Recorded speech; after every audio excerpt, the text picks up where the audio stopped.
الرجيم بسم الله الرحمن الرحيم والشعراء يتبعهم الغاوون ألم تر أنهم في كل واد يهيمون وأنهم يقولون ما لا يفعلون إلا الذين آمنوا وعملوا الصالحات وذكروا الله كثيرا وانتصروا من بعد ما ظلموا وسيعلم الذين ظلموا أي منقلب ينقلبون. بسم الله الرحمن الرحيم. طاسين تلك آيات القرآن وكتاب مبين هدى وبشرى للمؤمنين الذين يقيمون الصلاة ويؤتون الزكاة وهم بالآخرة هم يوقنون. إن الذين لا يؤمنون بالآخرة زينا لهم أعمالهم فهم يعملون. أولئك الذين لهم سوء العذاب وهم في الآخرة هم الأخسرون. وإنك لتلقى القرآن من لدن حكيم عليم. صدق الله العظيم. رب اشرح لي صدري ويسر لي أمري واحلل عقدة من لساني يفقهوا قولي. اللهم ألهمنا رشدنا وأعذنا من شرور أنفسنا. اللهم انفعنا بما علمتنا وعلمنا ما ينفعنا وزدنا علما. اللهم صل على سيدنا محمد وعلى آل سيدنا محمد وبارك وسلم. آمین یا رب العالمین. حضرات، یہ جو آیات ہیں آخری، اس کی پچھلی آیات سے ربط اس طرح بیان کیا گیا کہ اللہ کے رسول صلی اللہ علیہ وسلم پر جیسے ایک الزام کاہن ہونے کا تھا، بہتان، اور کاہن وہ شخص ہے کہ جو شیاطین سے خبریں معلوم کرتا ہے، تو اسی طرح ایک الزام یہ بھی تھا کہ آپ شاعر ہیں. اور ان کے ہاں شاعروں کے بارے میں بھی ایک تصور یہ تھا کہ جنات ہی ہوتے ہیں جو شعراء کو شعر پڑھاتے ہیں. تو بہرحال یہاں اس تصور کو بیان اس لیے نہیں کیا گیا کہ نزول شیاطین کا تعلق کہانت سے جڑا ہے. هل انبئکم علی من تنزل الشیاطین تنزل علی کل افاک اثیم. تو بہرحال یہ آیات بہت اعتبار سے اہم ہے، اور اس میں ایک مطلب آپ کہیں کہ ڈیبیٹ بھی ہے، اور وہ یہ ہے کہ یہاں اللہ تعالیٰ نے تمام شعراء کی مذمت بیان کی ہے یا صرف مشرکین شعراء کی مذمت بیان کی ہے. کیا یہاں سے شعر کی مذمت اخذ کی جائے گی یا خاص قسم کے شعر کی مذمت اخذ کی جائے گی وغیرہ وغیرہ. یہ سب باتیں جیسے یہاں علماء نے بیان کی ہیں اور وہ غور طلب ہے، اور ایسا محسوس ہوتا ہے واللہ اعلم کہ اللہ تعالیٰ نے مطلقاً شعر کی مذمت بیان نہیں فرمائی، کیونکہ بہرحال آگے استثناء قائم کر دیا ہے. اور ہمارے خلفائے اربعہ بھی شعر کہا کرتے تھے. حضرت علی سب سے زیادہ کہتے تھے، اور سیدنا عثمان، سیدنا عمر اور سیدنا ابوبکر سے بھی اشعار مروی ہیں. ہمارے ائمہ سے بھی جو مجتہدین ہیں، خاص طور پہ امام شافعی، اور جیسے اشعار کہنا ایک عام سا رواج تھا. اور سب جانتے ہیں کہ یہ جو دو چیزیں نا، ایک خطابت ہے، ایک تو ہم رائٹنگ میں کہتے ہیں نثر یا شعر، اور ایک جب آپ گفتگو میں کہیں گے تو وہ خطابت یا شعر ہے، یعنی انسان خطیب ہوتا ہے یا شاعر ہوتا ہے. تو عربوں کے ہاں جو صنف کلام کی غالب تھی وہ خطابت سے بڑھ کر شعر تھا، اور وہ شاعروں ہی پر فخر کرتے تھے، اور جو مجمع منعقد کیا جاتے تھے وہ بھی شعراء کے ہوتے تھے، اگرچہ خطیب بھی تھے. لیکن یہ بات ضرور ہے، بعض علماء نے ذکر کی کہ جیسے قرآن مجید نے آ کر شعر کی مذمت تو چاہے نہیں کی، جیسا کہ ابھی ہم یہاں دیکھیں گے، لیکن خطابت کو پروان چڑھا ہے. یعنی مسلمانوں میں بڑے بڑے خطیب جیسے پیدا ہوئے اور گفتگو کرنے والے اور واعظ کہنے والے. آپ دیکھیں سلفی سے واعظ کہنے کا رجحان ہو گیا، اور واعظ اصل میں خطابت کی ایک قسم. تو بہرحال یہاں اگر آپ نے دیکھنا ہو نا ذرا تفصیل سے جس نے بحث کی ہے، اور اس نظریے سے بحث کی ہے کہ بھئی شعر کی مذمت یہاں نہیں ہے، ٹھیک ہے؟ تو وہ ہے محی الدین درویش رحمہ اللہ، اعراب القرآن میں اس جگہ انہوں نے ذرا تفصیلی طور پہ بیان کیا کہ کس طریقے پر پھر انہوں نے اشعار نقل کیے ہیں، خلفاء کے بھی خلفاء اشعار کرتے تھے، ائمہ کے اشعار نقل کیے، خود اللہ کے رسول صلی اللہ علیہ وسلم نے اشعار سنے، امیہ ابن سلب جو تھا اس کے اشعار آپ کو پسند تھے اور آپ نے فرمایا تھا نا کہ کہا کہ یکون مسلما، کہ بھئی وہ اپنے شہر کی وجہ سے تو مسلمان ہونے کو تھا۔ اور جیسے لبید ہے کہ کعب بن زہیر کو آپ سب جانتے ہیں جو قصیدہ بردہ ہے ان کا، جب وہ بردہ اللہ کے رسول صلی اللہ علیہ وسلم نے انہیں ادا کیا اور ہوا یہ تھا کہ اللہ کے رسول نے اس کے دم کو ہدر کر دیا تھا۔ کعب بن زہیر رضی اللہ تعالیٰ عنہ اسلام لانے سے پہلے جیسے اللہ کے رسول کی ہجرت کیا کرتے تھے، ان کے بھائی جو مسلمان ہو چکے تھے انہوں نے خط لکھا کہ بھئی تم مسلمان ہو جاؤ، اور اللہ کے رسول نے تمہارے قتل اور پہلے بھی کئی شعراء قتل ہو چکے ہیں، فتح مکہ کے موقع پر حوالہ بھی کیا انہوں نے کیونکہ یہ بعد مسلمان ہوئے تھے۔ تو کعب بن زہیر کو جب یہ خبر پہنچی تو خیر اللہ نے ان کے دل میں اسلام پیدا کیا، وہ فجر کے وقت آئے، منہ بندے تھے اور منہ پہ کپڑا بھی ڈالا ہوا تھا، اور اللہ کے رسول صلی اللہ علیہ وسلم فجر کی نماز سے فارغ ہوئے تو وہ پہنچ گئے اور کہنے لگے کہ کعب بن زہیر اسلام لانا چاہتا ہے اور امان چاہتا ہے، تو آپ اسے امان دیتے ہیں؟ اگر آپ اسے امان دیتے ہیں تو وہ یہاں سے قریبی جگہ پر موجود ہے، میں اسے لے آؤں گا۔ تو آپ صلی اللہ علیہ وسلم نے فرمایا کہ اسے امان ہے۔ تو پھر اس میں انہوں نے اپنا جو نقاب تھا وہ اتار دیا اور کہا کہ میں ہی ہوں۔ پھر وہ ایک مشہور قصیدہ ہے جو اور اللہ کے رسول صلی اللہ علیہ وسلم کو سنایا، پھر اس پر آپ نے انہیں اپنا بردہ جو چادر ہے عطا کی اور کہا کہ یہی وہ بردہ تھا جو بعد میں یہ انہوں نے لکھا ہے محی الدین درویش علیہ الرحمہ نے، جو خلفاء استعمال کرتے ہیں، یعنی خلفاء میں سیدنا ابو بکر کے پاس بھی یہی بردہ تھا، سیدنا علی تک، اللہ اعلم، اللہ بہتر جانتا ہے۔ تو مشہور ہے نا بارت سعاد فقلبی من کا مقتول، اس میں آگے ایک شعر آتا ہے جب وہ اللہ کے اصل میں شروع میں تو تشبیہ ہوتی ہے، شروع میں تو غزل ہے، اس کے بعد پھر وہ کہتا ہے کہ انبئت ان رسول اللہ اوعدنی والعفو عند رسول اللہ مقبول، مجھے خبر یہ دی گئی ہے کہ اللہ کے رسول نے میرے قتل کا فیصلہ جاری کیا، اوعدنی، انبئت ان رسول اللہ اوعدنی والعفو عند رسول اللہ مقبول، اور اللہ کے رسول کے ہاں تو معافی کی بڑی ہوگی، تو معافی اسے مل گئی۔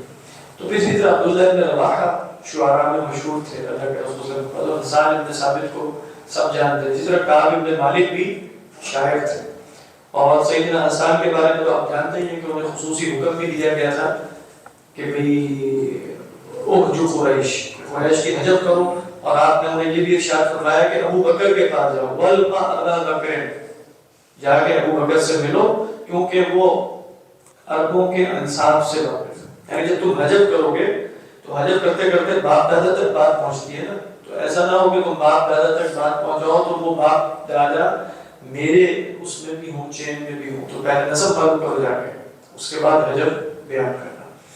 تو یہ ہے، اسی لیے بہرحال حضرت عمر کو شعر شاعری سے اتنی دلچسپی نہیں تھی، ان سے شعر بھی کم ہے، تو وہ جب گزرے نا ایک دفعہ تو حضرت حسان بن ثابت مسجد میں شعر پڑھ رہے تھے رسول اللہ صلی اللہ علیہ وسلم کی وفات کے بعد، یعنی جب یہ امیر المؤمنین تھے، تو انہوں نے تو ان کو وہاں سے پکڑ کے نکالنا اور کہا کہ ابواب ان کا رغاب البعید، کس طرح کی آوازیں تم نکال رہے ہو، جس طرح اونٹ جو ہے وہ آواز نکالتا ہے۔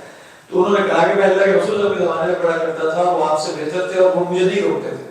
حضرت عمر نے ٹھیک، لیکن حضرت عمر کو آپ ان کی شخصیت سے بھی اندازہ لگا سکتے ہیں کہ وہ عملی قسم کے آدمی تھے اور انہیں بات سیدھی سیدھی پسند تھی، قولوا قولا سدیدا، کیونکہ شعراء اصل سیدھی سیدھی بات کر نہیں رہے ہوتے نا، تو وہ ایسے لوگوں کو نہیں پھر پسند آتے۔ اللہ نے کہا قولوا قولا سدیدا، جب بات کرو تو سیدھی بات کرو، اور جہاں احتمالات کی بہت دنیا ہو تو وہ بات جیسے سیدھی نہیں ہوتی۔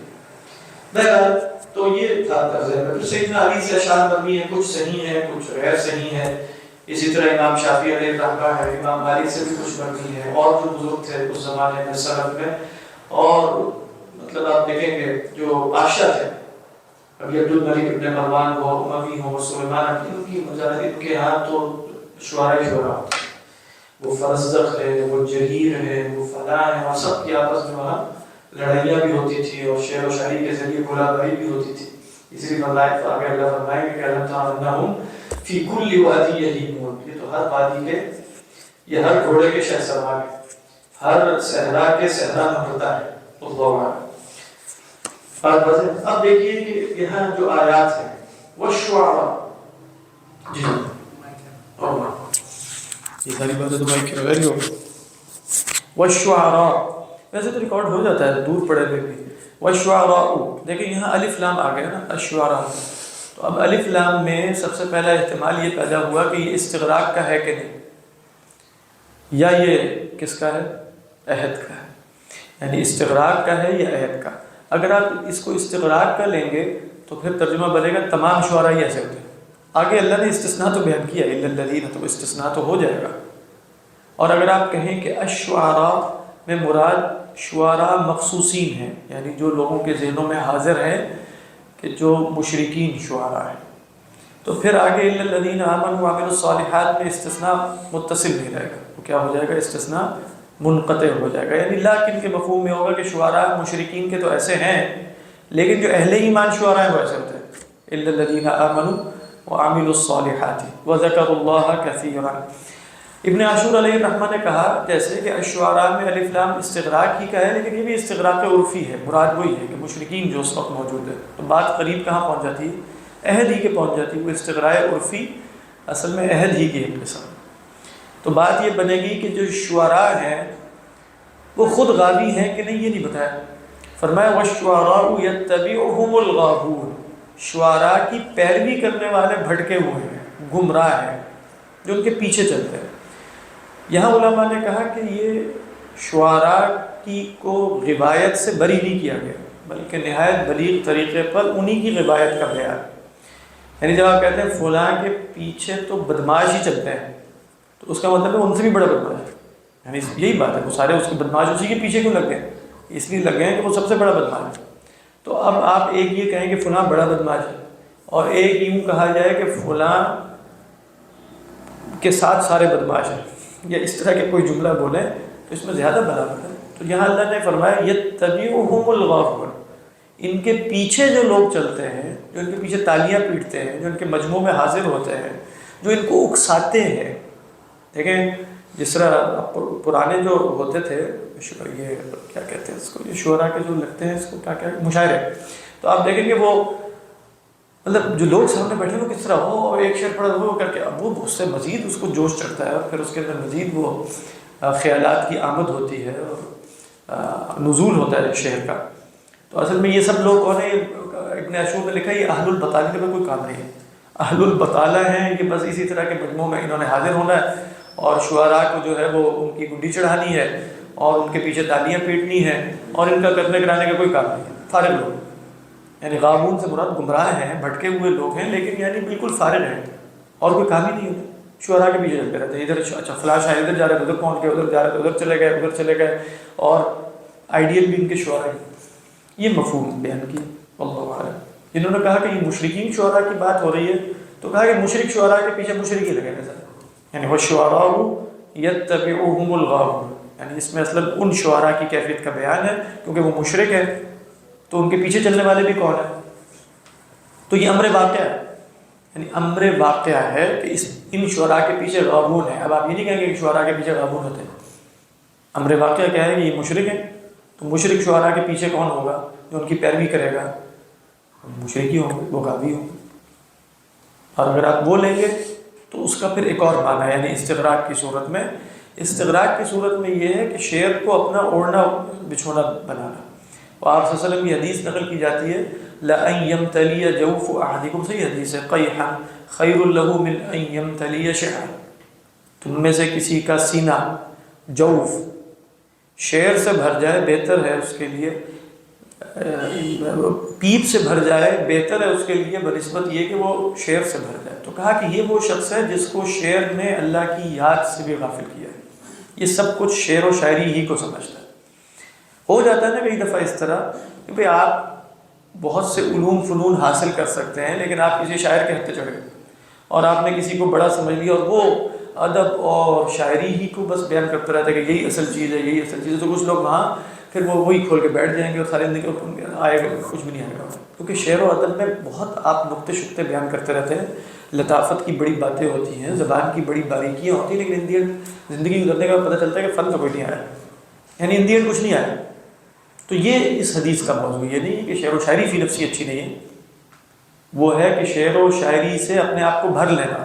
لا ان یمتلی، کہ یہ فرمایا نا جوف احدکم قیحا خیر له من ان یمتلی شعرا.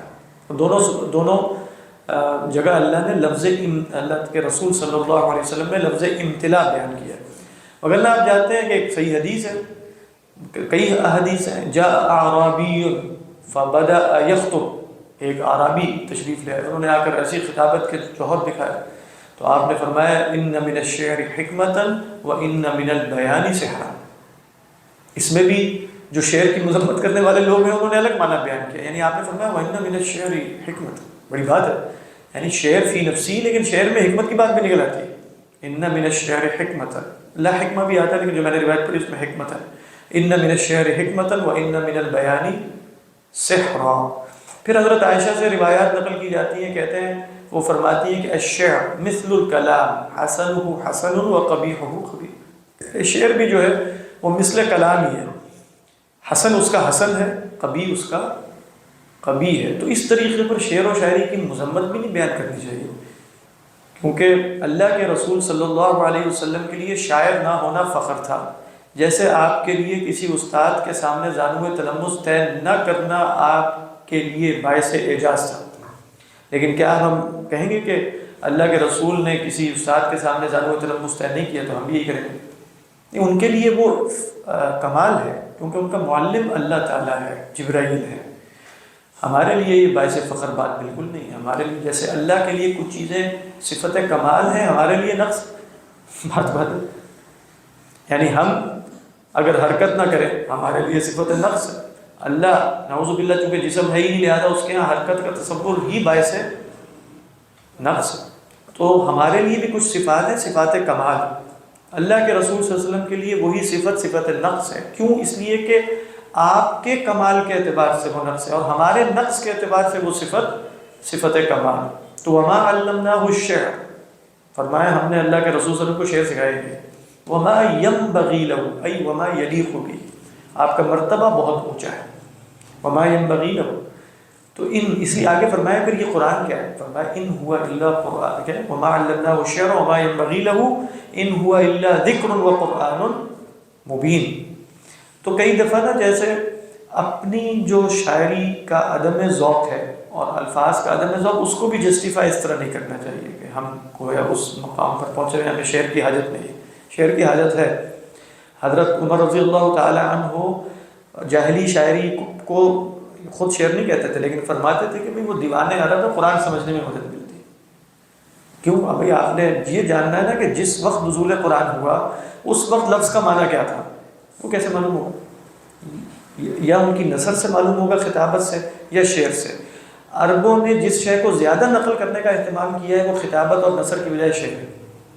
تو لہذا جب آپ شعر پڑھیں گے تو آپ طے کریں گے کہ اچھا اس لفظ کا معنی اس زمانے میں یہ تھا، لہذا اب ہم اسی جو لفظ کی، جس کو آج کل نا زبان میں کہتے ہیں الحقل الدلالی، یعنی حقل کہتے ہیں ایک باؤنڈری کو، کھیت کو. الحقل الدلالی کا مطلب ہے لفظ کی دلالت کا جو میدان تھا وہ کیا تھا اس وقت، اس سے باہر نہیں نکل سکتے آپ. آج قرآن مجید بیان کرتے وقت آپ لفظ کی دلالت جو اس زمانے میں تھی اس سے باہر نہیں نکل سکتے. کیوں؟ اس لیے کہ بعد میں تو لغت میں بڑی وسعت پیدا ہوتی ہے، پھر تو کوئی اعتبار ہی نہیں رہے گا. تو کہنے کا مقصد کیا تھا کہ اصل جس بات کی مذمت کی جا رہی وہ یہ ہے، قرآن کو چھوڑ کر، ذکر الہی کو چھوڑ کر، وحی کو چھوڑ کر اگر کوئی شخص ایسا شعر و شاعری میں مشغول ہو کہ ان چیزوں سے غافل ہو جائے. اس لیے ابن عاشور نے الا الذین آمنوا وعملوا الصالحات وذکروا اللہ کثیرا میں فرماتے ہیں ذکر اللہ کثیرا، دو احتمال ہو سکتے ہیں کہ انہوں نے شعر میں اللہ کو یاد کیا. انہوں نے فرمایا یہ نہیں، وذکر اللہ کثیرا کا مطلب ہے ان کی زیادہ توجہ، ذکر اللہ کثیرا سے مراد قرآن لی، زیادہ توجہ قرآن کی طرف تھی بنسبت شعر کی طرف. ذکر اللہ کثیرا ای قرأوا القرآن کثیرا ولم یشتغلوا بالشعر الا قلیلا، یعنی یہ مراد، یعنی قلیلا بالنسبت لاشتغالہم بالقرآن، یعنی قرآن میں بہت زیادہ مشغول ہیں، اس کی نسبت سے وہاں التفات کر رہے ہیں۔ ہو سکتا ہے وہ التفات فی نفسی ہی کافی ہے، لیکن چونکہ ان کا التفات الی القرآن فی نفسی ہی بہت زیادہ ہے، اس اعتبار سے وہ تھوڑا ہے۔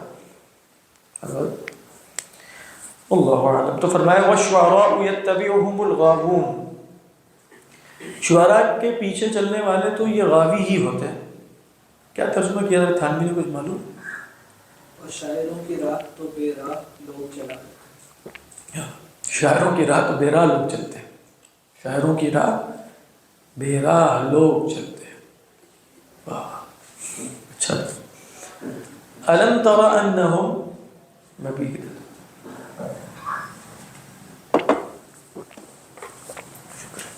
الم تر انہم، کیا آپ نے دیکھا نہیں کہ یہ جو لوگ ہیں شعراء، یہ ہم کی ضمیر غامون کی طرف نہیں ہے، شعراء کی طرف، یعنی کہ آپ نے دیکھا نہیں کہ یہ شعراء فی کل واد، ہر وادی میں، یہیمون، سرگردہ رہتے ہیں۔ ہو سکتا ہے، لیکن اصل میں یہ آیت یعنی یہ عبارت النص جو ہے وہ اصلاً متبعین شعراء کے لیے ہے یا شعراء کے لیے، اور اللہ کے رسول صلی اللہ علیہ وسلم پر بھی الزام تابع شعر ہونے کا تھا یا شاعر ہونے کا، تو اب چونکہ وہ عبارت النص اصلاً شعراء کی حالت کے بیان میں ہے، تو کہ شعراء کون ہوتے ہیں، تو کہا کہ شعراء کی پہلی صفت یہ ہے کہ ان کے پیچھے تو بہرالوں کی چلتے ہیں، اور شعراء کے بارے میں آپ نے یہ نہیں غور کیا کہ ہر وادی میں سرگردہ رہتے ہیں، اور شعراء کے بارے میں آپ نے یہ غور نہیں کیا کہ وہ قول و فعل میں اقتضاد رکھتے ہیں، وَأَنَّهُمْ يَقُولُونَ مَا لَا يَفْعَلُونَ، تو جا تو سکتی ہے، لغت کے اعتبار سے تو ضمیر جا سکتی ہے، لیکن اگر جیسے ہمارے اصول فقہ میں عبارت النص کے اصول کو پیش نظر رکھا جائے تو سیق الکلام من اجل بیان صفات الشعراء المشرکین، تو ومن صفاتهم انہم یتبعونہم الغاوون، ومن صفاتهم انہم فی کل واد یہیمون، ومن صفاتهم انہم یقولون ما لا يفعلون، وهل هناك استثناء، نعم فی استثناء الا الذین آمنوا، وہ آگے آ جائے واللہ اعلم۔ تو کسی نے لیا نیچے انہوں نے لیا اور کیا ہے ٹھیک وکیل الشعر، اور نیچے خیر یہ غامون کے بارے میں یہ رائے لکھی ہے، اور یہ حضرت عبداللہ بن عباس وغیرہ سے مروی ہے کہ وہ غامون سے مراد شیاطین ہیں، ان کے پیچھے شیاطین چلتے ہیں، تو شیاطین انس بھی ہو سکتے ہیں جن میں، بات ان دی اینڈ وہی ہے۔ اصل میں شیاطین کا جو تصور ہے نا وہ یہ تھا کہ ابھی بھی جیسے کچھ لوگوں کا خیال ہے نا کہ جیسے شعر ایک الہامی ہوتا ہے، کہیں سے آتا ہے، نزول ہوتا ہے، تو ان لوگوں کے ہاں ابن عاشور نے لکھا ہے، عربوں کے ہاں تصور یہ تھا کہ ہر شاعر کے ساتھ ایک جن ہوتا ہے جس کو رعیون کہتے ہیں، رعی وہ لوگ آپ کے پاس بھی آئے تھے نا جنہوں نے رسول اللہ صلی اللہ علیہ وسلم سے کہا کہ اگر ان کان الذی یأتیک رعیا عالجناک، اگر آپ کے پاس جو صاحب آتے ہیں جن کو آپ جبرائیل کہتے ہیں، اگر وہ رعی ہیں یعنی وہ جن ہیں، آپ کا علاج کروا دیں گے۔ تو ان کا خیال یہ تھا کہ شعراء کے پاس ایک جن ہوتا ہے جو شعر پڑھ پڑھ کے سناتے ہیں، اور اس کی بہت مثالیں، اور بہت سے شعراء اقرار بھی کرتے تھے کہ ہم شعر نہیں کہتے، ہم پر تو نازل ہوتا ہے، جیسے ہمارے یہاں بھی زمانے میں اب نازل کہاں سے ہو رہا ہے تو اللہ کی طرف سے، ٹھیک ہے، تو نازل شیاطین کی طرف سے بھی ہو سکتا ہے، ملائکہ کی طرف سے بھی ہو سکتا ہے، وہ میرا خیال ہے شعر کے کنٹینٹ سے طے ہوگا کہ وہ کہاں سے نازل ہوا ہے۔ تو یتبعہم الغاوون سے ایک مراد یہ لی گئی ہے جنہوں نے شیاطین لی، اور شیاطین جن کے ان کے پیچھے کون ہوتے ہیں؟ شیاطین جن، یعنی یہاں پیچھے ہونے سے مراد یہ ہے کہ ان کی پشت پر اصلاً شیاطین جن ہوتے ہیں، واللہ اعلم۔ الم تر انہم فی کل واد یہیمون، دیکھیں ہام یہیم حیمن و حیمان و حیام بھی اسی سے آتا ہے، یہ اصلاً کہتے ہیں جیسے محبوب کے عشق میں جو محب ہوتا ہے وہ در در کی ٹھوکریں کھاتا ہے، کبھی صحرا میں ہے، کبھی بیاباں میں ہے، کبھی کہاں ہے، کبھی کھنڈرات پر ہے جہاں اس کا محبوب رہتا تھا تو وہاں آنسو بہا رہا ہے، کبھی وہاں شعر کہہ رہا ہے، کبھی دیواروں کو چوم رہا ہے، کبھی صحرا میں جو ہے وہ صحرا نوردی کرتا ہے، یہ سب کیا ہے؟ ہویام۔ تو فی کل واد یہیمون میں علماء نے کہا، جیسے محی الدین درویش نے یہاں پر لکھا کہ نہ کوئی وادی ہے، نہ کوئی گھاٹی ہے، نہ کوئی حیمان ہے، اصلا یہ سب استعارہ تمثیلیہ ہے، یہ سب استعارہ، یعنی مراد ہے وادی معنی کی، کلام کی، کوئی مقصد، یعنی دیکھیں ابھی یہ تفسیر نہیں ہے. فی کل واد یہیمون کا مطلب کسی سے یہ سمجھ نہیں آ رہا کہ منزل کوئی نہیں. یعنی اگر آپ بالکل اس کو پیش نظر رکھ کے دیکھیں تو الم تر انہم فی کل واد یہیمون، ان کے سامنے کوئی ہدف نہیں ہے. الا الذین آمنوا میں تو پتہ چلے گا ایک ہدف ہے جس کی بنا پر وہ شاعری کو وسیلہ بناتے ہیں ایک بڑے ہدف کے لیے، ایک مقصد کے لیے. شاعری فی نفسی ہی یعنی برائے شاعری ان کا ہدف نہیں ہوتا. یہاں کیا ہے، کوئی منزل پیش نظر نہیں ہے، ہر وادی میں گھس جاتے. جیسے آپ کہیں کہ آج کل علم حاصل کرنے والے بہت سے طالب علم ہم جیسے، انہوں نے اپنا ہدف طے نہیں کیا ہوتا کیا کرنا ہے. کبھی ادھر فلسفے کتاب پڑھی تو فلسفہ پڑھنا شروع کر دیا، ادھر منطق نظر آئی تو منطق، یہاں ادب کی پڑھی تو ادب، یہ تفسیر تھوڑی. ان دی اینڈ کوئی بھی فن نہیں آتا. ان دی اینڈ بات کہاں نکلتی ہے کہ ہر وادی میں گھس گئے ہیں.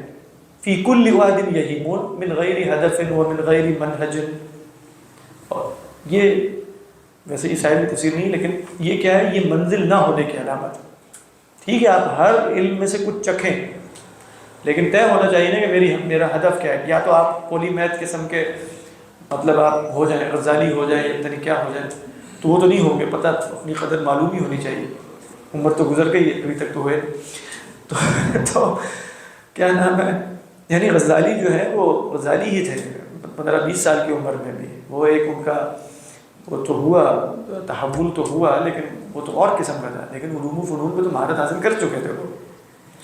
تو جو نہیں کر سکا وہ یہ نہیں کہہ سکتے کہ وہ نہیں بعد میں نہیں کر سکتا، لیکن بہرحال اس کو اپنی قدر پہچاننی چاہیے. وہ غزالی وغیرہ نہیں بنے گا، کچھ چھوٹا موٹا اللہ کرے کہ دین کا خادم بن جائے.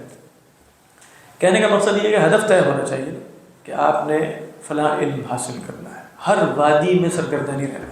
ہاں ہر وادی میں جا کے دیکھ لیں کہ بھئی وہ وادی کتنی بڑی ہے کتنی چھوٹی ہے، اوپر سے ذرا اطلالہ اس کا لے لیں، یعنی ٹیلے پہ کھڑے ہو کے یہ وادی کی حدود ہیں، اچھا وادی میں یہ کچھ جانے کی ضرورت نہیں، اپنے منزل پہ چلتے چلے جائیں.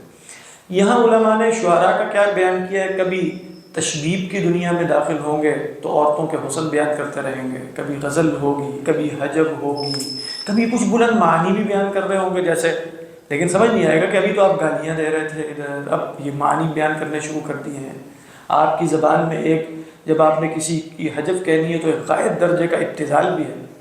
سمجھ میں آ رہی ہے کہ بہت ہی گھٹیا زبان استعمال کرتے ہیں، وہ بھی ساتھ چل رہا ہے. اور اعلیٰ درجے کی ادبی اور شعری نثر پارہ تو ادبی ہوتا ہے، شعری کو کیا کہتے ہیں، ادبی نثر پارہ شعری کیا، اور شعری شاہکار بھی جو ہے وہ بھی چل رہا ہے. مطلب یہ سب باتیں چل رہی ہوتی ہیں نا. ابھی بھی آج کے زمانے کے بھی شعراء کو دیکھیں، چاہے وہ اچھے نیک شعراء ہوتے ہیں، لیکن وہ کبھی لگتا ہے کہ ان کی شخصیت میں بھی ایک قسم کی دولختی سی ہے. تو کبھی آپ کو ایک خاص قسم کی تحریر پڑھیں گے تو آپ کو نظر آئے گا کہ وہ بندہ تو نہیں ہو سکتا جو اس طرح کا ہے، جو اس نے اعلیٰ مضامین بیان، لیکن وہاں ابتذال ہوگا. ابتذال کس کو کہتے ہیں، یعنی بہت نیچے گھٹیا سطح پہ اتر جانا کسی کو جواب دینے کے لیے. تو یہ نظر آتا ہے شعراء میں. یعنی اگر آپ دیکھیں ادبا میں، یعنی ہر لیکن ایک یہ کامن ٹریٹ سا تو ہے، کامن ٹریٹ ہے، کیونکہ ان کو نا زبان پر عبور حاصل ہو جاتا ہے. تو زبان پر عبور حاصل ہونا نا، جب تک آپ نقد میں اور دوسروں کو زمین پر گرانے کی صلاحیت نہ رکھتے ہو نا، تو انہیں بھی یقین نہیں آتا کہ انہیں زبان پر عبور حاصل ہے کہ نہیں. تو لہذا انہیں کچھ ایسے شہپارے بھی صادر کرنے پڑتے ہیں جس میں وہ بتا سکیں کہ ہمیں اگر ادھر عبور حاصل ہے تو گالیاں دینے میں بھی عبور حاصل ہے اور گالیاں دینے میں بھی ہم تشبیہات کا ایک اور استعارات کا ایک سامان مہیا کر سکتے ہیں، وہ کر کے دکھاتے ہیں. تو یہ شعراء کی دنیا ہوتی ہے، شعراء کی دنیا ہے. الم تر انہم، اور یہیمون کیوں کہا کہ ہویام میں جیسے بالکل مجنون ہو کے انسان پڑھتا ہے، کوئی ہدف ہوتا ہی نہیں، کوئی ہدف ہے نہیں اصلا، بس ایسے پھر رہے سرگردہ جیسے آپ کہتے ہیں، ایسے عاشق مارا پھرتا ہے، کوئی ہدف نہیں ہوتا. تو بہرحال اس پر غور کرنا چاہیے یہ مشرکین. لیکن یہ جیسے اللہ تعالیٰ نے نا مطلب وشعراء کہہ کر، اور جنس کا بھی احتمال ہے، یعنی الف لام للاستغراق کا بھی احتمال ہے. استثناءات اپنی جگہ ہے، اس میں کوئی شک نہیں ہے، لیکن عموماً شعراء میں کچھ کامن ٹریٹس ہی پائی جاتی ہیں. ان میں یہ ہے الم تر انہم فی کل واد یہیمون. کچھ ہوں گے جو بڑے نہیں ایسے ہوتے، ان کے ہاں کوئی ابتذال وغیرہ بھی نہیں ملتا اور ایک ہدف ملتا ہے. اس شاعری کو وہ بطور ہدف استعمال کرتے ہیں، اللہ عالم۔ مطلب اقبال جیسے ہیں، آپ ان سے اختلاف، لیکن جب آپ ان کی شاعری پر تو آپ مطلب کہیں گے نا کہ یہ بہت ہی بڑا آدمی اور بلند پائے کا، اور اس کا ہدف ہے اور وہ کچھ کر رہا ہے اپنی شاعری سے۔ شعراء ایسی شاعری کو اچھا نہیں سمجھتی، یہ ذہن میں رکھیے۔ یعنی جو زبردست قسم کا شاعر ہوگا اور جو وہ کہے گا اقبال اس پائے کے آدمی نہیں ہے، وہ کیوں نہیں؟ اس لیے کہ شاعری کو جب آپ ایز اے ٹول استعمال ہو تو وہ شاعری نہیں رہتی، پھر وہ شاعری کے جوہر سے نکل کر کچھ اور بن جاتی ہے۔ تو وہ کہیں گے کہ ہاں بہت اس نے قومی اور ملی اور پتہ نہیں کیسا کردار ادا کیا، لیکن شاعری مکمل ہے۔ شاعری تو زبان کے لیے اور ادب کے لیے اور استعارات اور تشبیہات کی دنیا پیدا کرنے کے لیے اور باریک بینی کے لیے، اور شاعر کو تو شاعری اس لیے کہتے ہیں کہ وہ شاعر ہوتا ہے۔ شاعر یشور سے اس میں فاعل کیا ہے؟ شاعر۔ تو جو حقیقی شاعر ہوگا نا وہ مقصود اور تیر بہدف شاعری کو پسند نہیں کرے گا۔ یہ بات بھی آیا ہے ہمارے ساتھ، وہ کہے گا کہ نہیں یہ وہ بات نہیں، غالب انہیں زیادہ پسند آئیں گے، اور غالب فنی اعتبار سے وہ دیکھے گا وہ ٹھیک ہے وہ فلانا ہدف تھا یا نہیں، اس میں کچھ بھی ہو سکتا ہے، لیکن اتنی وہ نہیں بات نہیں، اللہ عالم۔ لیکن یہ تو شعراء ہی بتا دیتے ہیں، ہمیں تو اس سے کوئی دلچسپی نہیں، میں تو صرف آیات کی تفسیر کرتے ہیں۔ الم تر انہم فی کل واد یہیم، حضرت غالب کی کیا ہاں دیوان مجموعہ، ہاں بنی اتنا ٹھیک ہے، ہاں اتنا مختصر بھی نہیں، میرے پاس جو بڑا کافی ہے وہ، آپ کے پاس منتخب ہوگا منتخب شاید ایز کمپیئر ٹو اقبال۔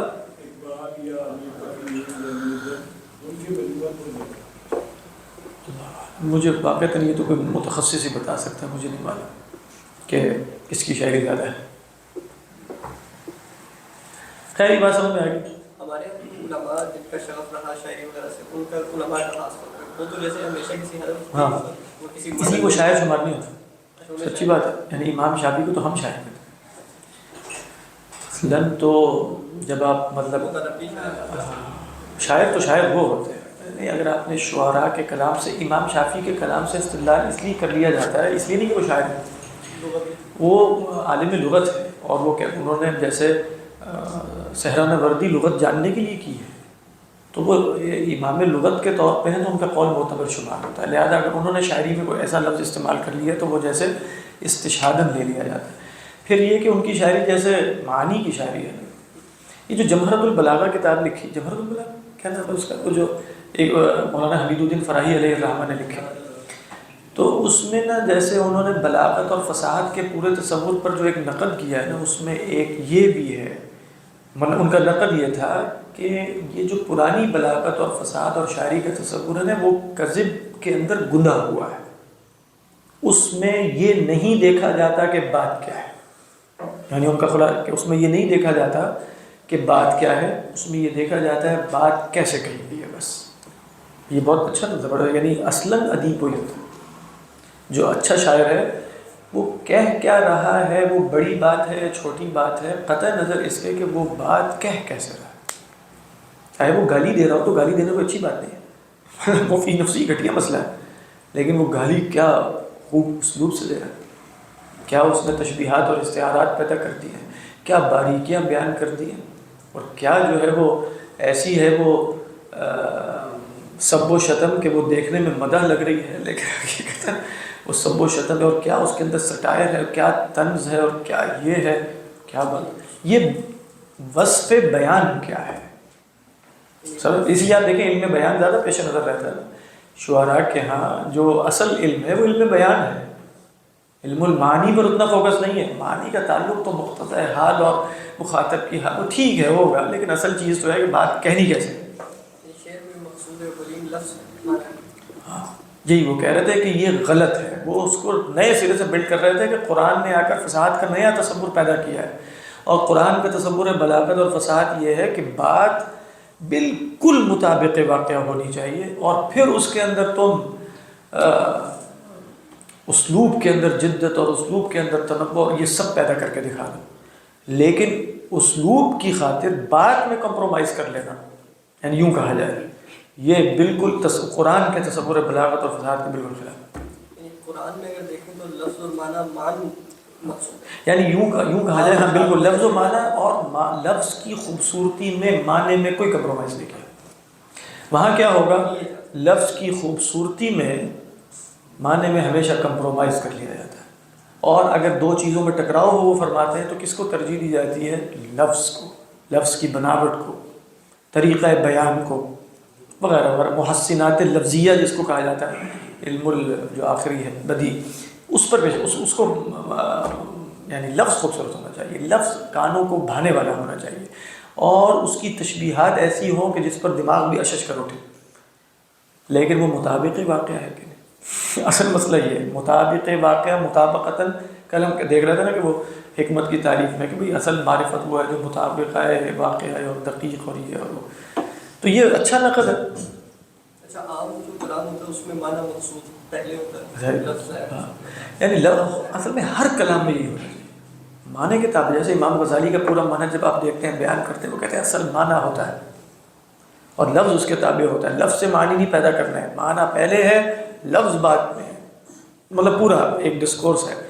لہذا آپ دیکھیں کہ عقیدہ ہو یا فقہ ہو اور فلاں فلاں، تو وہاں لوگ پسند نہیں کرتے نا کہ کوئی استعاراتی اور تشبیہاتی زبان استعمال کی جائے، کیوں کہتے ہیں اصل مقصود وہاں تبلیغ ہے۔ بلاغت سے مراد میں لے رہا ہوں یعنی بات پہنچا دینا ہے، ایمبیگوٹی رکھے بغیر، کوئی ابہام رکھے بغیر، تو وہاں اگر آپ استعمال کرنا شروع کرتے ہیں تو وہ عقیدے کی کتابوں میں نہیں کرتے۔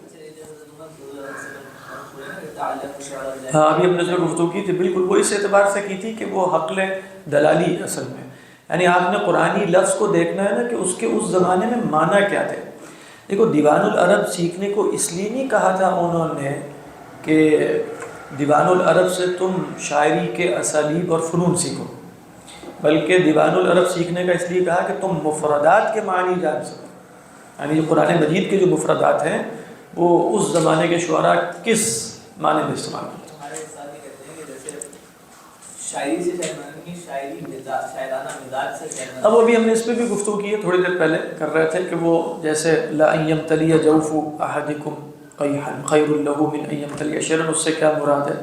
تو اس سے مراد قطعاً یہ نہیں ہے کہ شعر و شاعری سے کوئی دلچسپی نہ ہو، شعر و شاعری میں ایسا اشتغال کہ اسے اوڑھنا بچھونا بنا لیا جائے اور ہر دوسری چیز سے غفلت ہو جائے، وہ مراد۔ باقی شاعرانہ مزاج بھی برا نہیں ہے، یعنی ایک شخص ہو سکتا ہے شاعرانہ مزاج رکھے لیکن اس کا اشتغال شعر و شاعری کی نسبت اور اہم علوم سے زیادہ ہو، تو ہم نہیں کہیں شاعرانہ مزاج اچھی بات ہے، یعنی شاعرانہ مزاج میں ایک لطافت، ایک دقت، حساسیت اور جذباتیت ہوتی ہے، تو وہ جیسے کئی دفعہ عقل اور خشکی کا غلبہ ہو جاتا ہے نا انسان پہ، تو اس خشکی سے نکلنے کے لیے یہ لطافت شاعری اور مزاج عاشقانہ بھی ضروری ہوتا ہے۔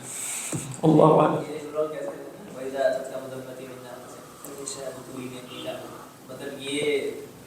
ہاں ٹھیک ہے، یہ بھی اصل میں وہ نفس کی طرفوں کا بیان ہوتا ہے، یعنی وہ اصل میں امراء القیس یہ کہنا یہ نہیں چاہ رہا کہ جب کسی ناقص کوئی ناقص شخص جو ہے وہ میری مذمت بیان کہے گا، جب بھی مذمت سنو گے وہ ناقص ہی سے آئے گی، اصل میں اس کا مقصد یہ ہے یعنی اصل میں لہٰذا جو بھی میری مذمت کرے گا وہ میرے، تو ہم کہیں گے کہ آپ قابل کب ہوئے یعنی اصل میں تو وہ وہی ہے، فخری ہے، تعلی جس کو کہتے ہیں، تعلی ہے۔ ہاں ٹھیک، قلت انہ لا یعنی، خیر سمجھ میں آگئی کہ الم تر انہم فی کل واد یہیمون، اصل میں چونکہ تشبیہ ہے نا، تشبیہ ہے، یعنی تشبیہ سے مراد استعارہ ہے، تشبیہ میں تو آپ حروف تشبیہ استعمال کرتے ہیں، استعارہ کا مطلب ہے کہ آپ نے پوری ایک جو تمثیل ہے وہ اس جگہ اختیار کر لی بغیر تشبیہ کے، لیکن استعارہ تشبیہ ہی ہے، تو اس کو استعارہ تمثیلیہ کہتے ہیں۔ تو الم تر انہم فی کل واد یہیمون، تو نہ کوئی وادی ہے نہ ہویام ہے، وادی معنی کی ہے، وادی الفاظ کی ہے، اور ہویام ان کا اس وادی کے اندر ہے۔ بہرحال اس کے بعد فرمایا وَأَنَّهُمْ يَقُولُونَ، یعنی الم تر انہم وَأَنَّهُمْ يَقُولُونَ مَا لَا يَفْعَلُونَ، اس کا ایک معنی تو یہ لیا گیا کہ وہ شاعری میں ایسے ایسے دعوے کریں گے، آپ لگے گا کہ یہ بہت ہی کچھ پہنچے ہوئے، لیکن وہ صرف دعویٰ ہی ہوتا ہے اور وہ کرتے ورتے کوئی نہیں۔ وہ مشہور واقعہ سلیمان ابن عبد الملک کے پاس وہ ابن عاشور نے بھی نقل کیا ہے، فرزدق بیٹھا ہوا تھا، تو فرزدق اور جریر یہ سب مجلس میں ہوا کرتا ہے، تو فرزدق نے ایک شعر کہا، اس نے کہا کہ فبتنا بجانبی مسرعات، فبتنا خواتین کی بات ہو رہی، فبتنا بجانبی مسرعات وبت افض اغلاق الختام، زنا کا اپنے اوپر اقرار کیا، خلاصہ یہ وبت افض اغلاق الختام۔ سلیمان ابن عبد الملک نے کہا وجب علیک الحد لأنک اقررت علی نفسک بأنک کنت تفعل هذا، تو اس نے کہا کہ اے امیر المؤمنین، آپ نے لمی کا قول نہیں سنا وانہم یقولون ما لا یفعلون کہ وہ تو وہ باتیں کرتے ہیں جو کرتے ہیں، تو انہوں نے کہا ٹھیک ہے۔ حضرت عمر رضی اللہ تعالیٰ عنہ کے پاس بھی ان کا ایک عامل تھا، یہ بھی ابن عاشور نے نقل کیا، آپ دیکھ لیں، مجھے نام بھول گیا، اس نے بھی ایک وہ لکھا کہ وہ ہم فلاں شعر تھا، مجھے شعر یاد نہیں ہوتے، تو اسی طرح کی اس نے باتیں کی، یہ چھوٹا سا شعر تھا نا اور غلط معنی تھا اس کے اندر، اس لیے یاد ہو گیا فبتنا بجانبی مسرعات وبت افض اغلاق الختام، تو وہاں اس نے بھی اسی طرح کے اشعار بیان کی جس میں شراب نوشی کر دی۔ حضرت عمر نے بلا لیا اس کو اشعار پہنچے، انہوں نے کہا کہ کوڑے پڑیں گے اب تمہیں، اور پڑھنے لگے، تو اس نے کہا ہے امیر المومنین انہم یقولون ما لا یفعلون، وہ باتیں کرتے ہیں جو انہوں نے نہیں کی ہوتی، تو حضرت عمر نے کہا ٹھیک ہے، چھوڑ دیا، کیونکہ شبہ پیدا ہو گیا واقعتاً۔ اللہ میاں نے کہا شعراء کی باتوں پر زیادہ کان نہ دھرا کرو، کیونکہ وہ بہت کچھ کہتے ہیں، کرنا ورنہ نہیں ہوتا، انہوں نے تو چھوڑ دیا، لیکن کہا کہ چونکہ اب تم نے شعر کہہ دیا نا یہ بتا، عامل اب تمہیں دوبارہ کبھی نہیں بناؤں گا، معزول کر دیا اسے کہ تم عامل بنے بیٹھے ہو، اس طرح کے یار کہ تم چل رہے ہیں تمہارے، تو چھوڑ دیا انہوں نے۔ تو جیسے اس طرح کے واقعات سے شعراء نے وہ استدلال، یہ نہیں وہ کافی آج اتنی کافی شکریہ، استدلال یہ کیا کہ ہاں جیسے اس کو شبہ کے طور پر دیکھا کہ اس کی بنا پر شعراء اگر شعر میں کچھ ایسی باتیں کر رہے ہیں، لیکن ہم بھی یہ کہتے ہیں شعر میں باتیں وہ بہت کرتے ہیں اور مبالغہ ہو جاتا ہے، جھوٹ شعر میں بھی جائز نہیں ہے، لیکن شعر و شاعری سے عقیدہ بھی اخذ نہیں کرنا چاہیے، وہ کئی دفعہ اٹھ کے سیدھے بہت ہانک دیتے ہیں، بہت قلابیں ملا دیتے ہیں اوپر نیچے، اور نہ ان کے کردار پر نہ نیگیٹو دلیل لینی چاہیے نہ پازیٹیو لینی چاہیے، میں دونوں صورتوں میں، یعنی شعر و شاعری سے کچھ پتہ نہیں چلتا، شعر و شاعری میں ہو سکتا ہے آپ عاشق رسول ہوں، کچھ بھی ہو، مطلب ٹھیک ہے، کیونکہ جیسے جو بڑے بڑے شعراء ہیں وہ فرق بھی کر لیتے ہیں نا کہ یہاں شاعر نے مدح رسول میں صلی اللہ علیہ وسلم الفاظ کو پیش نظر رکھا ہے اور الفاظ کی بناوٹ کی ہے، یا یہ ایک بے ساختگی کے ساتھ برآمد ہونے والے اشعار ہیں جس میں جو ممدوح ہیں وہ اصلاً پیش نظر ہیں اور الفاظ تابع ہیں، خدا جاتا۔ احمد جاوید صاحب ایک دفعہ بتا رہے تھے کہ بھئی، میں نام نہیں لیتا ہوں شاعر کو، وہ بہت بڑے شاعر ہے، وہ بھی بڑے شاعر ہے، کہ بھئی فلاں یہ بہت اعلیٰ نعت ہے لیکن اس میں جیسے وہ روح نہیں ہے اندر، الفاظ بہت زبردست ہیں نعت کے اور یہ سارا کچھ ہے، لیکن کئی دفعہ محسوس ہوتا ہے کہ روح نہیں ہے، اور دوسری ایک اور نعت ہے اس کے اندر جیسے اس درجے کا بیان نہیں ہے اور اس درجے کی بلاغت نہیں ہے لیکن روح محسوس زیادہ ہوتی ہے، تو فرق ہے۔ تو شاعری سے اتنا پتہ کچھ نہیں چلتا، تو یہاں مراد یہ لی گئی ہے کہ وہ بہت کچھ کہتے ہیں، دعوے کرتے ہیں، پھر ان کے قول و فعل میں تضاد ہوتا ہے، ہو سکتا ہے کہ وہ آپ ان کے اشعار پڑھ کے پہنچو تو آپ کا خیال یہ ہو کہ وہ بس یہی اسی کام میں لگے، پتہ چلے وہ تو بیٹھ کے حقہ پیتے رہتے ہیں سارے دن، تو آپ کہیں گے کہ یہ کیا ہوا ہے، تو آپ کہیں گے یہ تو شاعری سے لگ رہا تھا کہ یہ احیاء اسلام کے لیے کچھ کر رہے ہیں وہاں پہ بیٹھ کے، تو وہ احیاء اسلام کے لیے شعر ہی کہہ رہے تھے، اصل میں وہ شاعر تھے تو انہوں نے یہی شعر ہی کہنا تھا نا اس کے ذریعے، تو آپ جا کے اسی طرح بہت سے لوگ تحریروں سے بہت متاثر ہو کے پہنچ جاتے ہیں، تو وہ جب تحریروں سے متاثر ہو کے پہنچے اور شخصیت کو دیکھا انہوں نے کہا یہ تو اس طرح کی نہیں لگ رہی، تو لیس الخبر کالعیان، ہاں تصنع بالمعید، وہ کیا ہے خیر من ان ترا، ٹھیک ہے، یعنی اصل میں ہے تسمع بالمعید، وہ اس میں وہ استدلال کرتے ہیں نا کہ یہاں ان محذوف ہے، اور یہ استدلال نحو میں یہ شعر بہت کوٹ ہوتا ہے، ان تسمع یعنی تسمع بالمعید خیر له خیر من ان تراہ۔ ہاں یعنی وہ اقبال نے کیا کہا، اقبال بڑا اپدیشک ہے، من باتوں میں مو لیتا ہے، کردار کا غازی بن تو گیا گفتار کا غازی بن تو گیا کردار کا غازی بن نہ سکا. خود فرما رہے ہیں لیکن وہ کردار کے غازی بھی ہیں. یعنی ہر شخص کو نہیں جانچنا چاہیے اس طریقے پر. ان کا کردار ہی یہی تھا جو انہوں نے بہت بڑا ادا کر دیا. مطلب وہ بہت زیادہ ادھر ادھر پھر رہے ہوتے کچھ کر رہے ہوتے تو وہ ان کی فیلڈ ہی نہیں تھی. وہ پھر وہ اقبال نہ ہوتے جو جن کو اب ہم جانتے ہیں. تو اس اقبال کے ہونے کے لیے ان کی وہ شخصیت ضروری تھی. ہاں قوال کو حال آ گیا تو قوالی کیسے ہو گئے.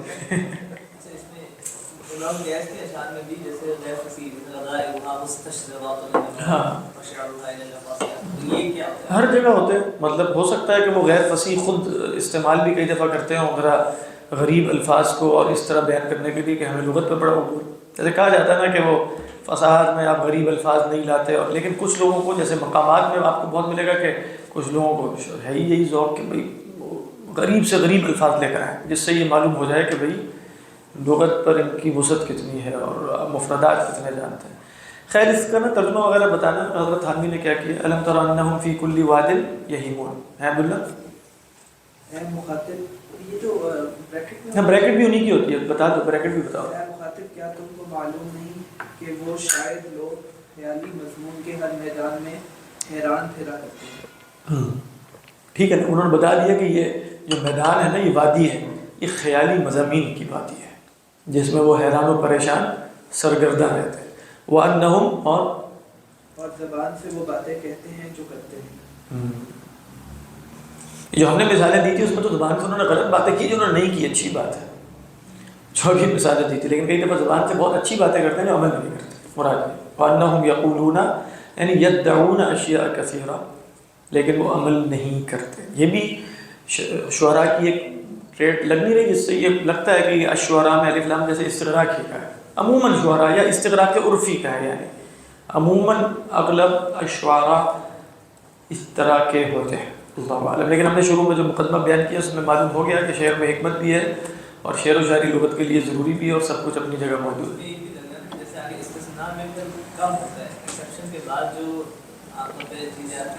کوئی شک نہیں. لیکن اصل میں کچھ بلکہ اکثر نے نا الشعراء میں وہ الف لام عہد کا لے لیا. وہ الف لام عہد کا لیا تو جب مشرکین کہہ دیا نا تو اب استثناء کے بعد استثناء مستثنیٰ منہو میں سے ہے ہی نہیں. یعنی اب یہ وہ استثناء منقطع ہو جائے گا. یعنی اگر آپ مشرکین لے لیں تو کہا کہ یہ تو مشرکین کی صفت ہے. ہاں جہاں تک اہل ایمان کی صفت ہے وہ آگے آ رہی الا الذین. لیکن یہ بھی امر واقع ہے کہ اہل ایمان کا ہوتا ہے. وقلیل منهم وقلیل من عبادی الشکور وما اکثر الناس ولو حرصت بمؤمنین. اللہ عالم.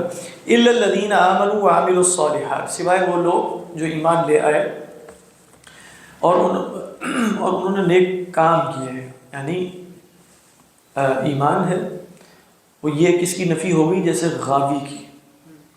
یعنی الا الذین آمنوا تو علم ترى وہ کیا تھا شروع میں والشعراء یتبعهم الغاوون. ہم نے کہا دلالت اولا کے اعتبار سے وہ بھی غاوی ہیں. تو یہ کون ہے؟ لیسوا من الغوات بل هم مؤمنون. اچھا اس کے بعد وعاملوا الصالحات تو وہ کیا تھا؟ ہر قسم کے خیالی مضامین اور عمل و فکر میں تضاد. تو فرمایا عاملوا الصالحات عمل کی دنیا کے شہ سوار بھی ہیں. اور پھر فرمایا کہ اگر وہ شعر کہتے ہیں تو مضامین کی کثرت کس کے ارد گرد گھومتی ہے. اکثر میں یہ مراد بھی ہے. وذکروا اللہ کثیرا یہ بھی الم تر انہم فی کل واد یہیمون ہی کیا ہو گئے. وہ ایک ہی وادی کے شہ سوار ہے. وہ اللہ کی یاد ہے. یعنی ان کے ہر کام ہر علمی حرکت کا مقصود جیسے اللہ تعالیٰ ہی ہوتا ہے. تو شعر بھی ایک طرح کی علمی حرکت ہی ہے نا.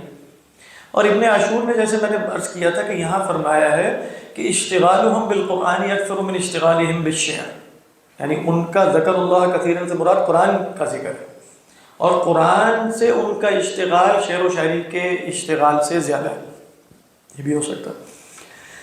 پھر فرمایا کہ وہ کیا کرتے ہیں ذکر کے سوا بھی کچھ شعر و شاعری میں ہوتا ہے ان کے کہ نہیں ہوتا. تو فرمایا وانتصروا من بعد ما ظلموا تو وہ جواباً اللہ کے رسول صلی اللہ علیہ وسلم کا دفاع بھی کرتے ہیں حجت بھی کہتے ہیں.